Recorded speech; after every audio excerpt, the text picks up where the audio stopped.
আমি 3 বার স্বপ্ন দেখছিলাম। বড্ড খুশি হয়ে গেলেন আয়েশা। এরপরে বললেন 3 বার স্বপ্ন দেখার পরে তোমার ব্যাপারে মনের মধ্যে কেমন কেমন যেন ভালো লাগে। তারপরে একটা ছোট্ট কাগজের মধ্যে, জান্নাতি কাগজ, রেশমি কাপড়ের মধ্যে তোমার চেহারাটা এনে জিব্রাইল বললেন, দেখেন নবী কেমন লাগে। আমি কইলাম ভালো লাগে। কার মেয়ে? আপনার বন্ধু আবু বকরের মেয়ে। বিয়ে করবেন নাকি? বিশ্বনবী বললেন, ও জিব্রাইল, তুমি যদি ঘটক হও, আল্লাহ যদি হয় কাজী, আমি মুহাম্মদ বিয়েতে রাজি। বিয়ে হয়ে গেল। কিন্তু ঘরে দামি ফার্নিচার নাই, টাকা পয়সাও তেমন নাই, কিন্তু আছে খালি সুখ। এত ভালোবাসতেন মা আয়েশাকে। মা আয়েশা গ্লাসের যেই জায়গা দিয়ে পানি খেতেন, বিশ্বনবী ওই জায়গায় মুখ লাগিয়ে পানি খেত। মা আয়েশা গোশতকে হাড্ডি ফেলে দিলে বিশ্বনবী ওই হাড্ডিটা নিয়ে চষতে শুরু করে দিত। এক বালতি থেকে পানি নিয়ে দুইজনে গোসল করতো।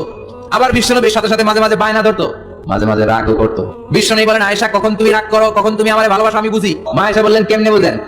বিশ্বনবী বলেন, যখন তুমি রাগ করো তখন নামাজের পরে দোয়ার মধ্যে বলো, ও ইব্রাহিম আলাইহিস সালামের আল্লাহ, আপনি আমার উপর দয়া করেন। তার মানে তুমি রাগ করে আছো, আমার নাম নাও নাই। আর যখন আমার উপর খুশি থাকো নামাজের পরে দোয়াতে বলো, মুহাম্মদ সাল্লাল্লাহু আলাইহি ওয়াসাল্লামের আল্লাহ, আপনি আমাদের উপর রহমত করেন। তার মানে খুশির সময় তুমি আমার নাম নাও, রেগে গেলে অন্য নবী দিয়ে দোয়া সেরা দাও, রেগে গেলে আমার নামটা নাও না। মা আয়েশা বলেন, নবী গো, আমি তো শুধু নামটাই মুখ দিয়ে নেই না, কিন্তু কলিজা থেকে তো আপনারে বাদ দিতে পারি না।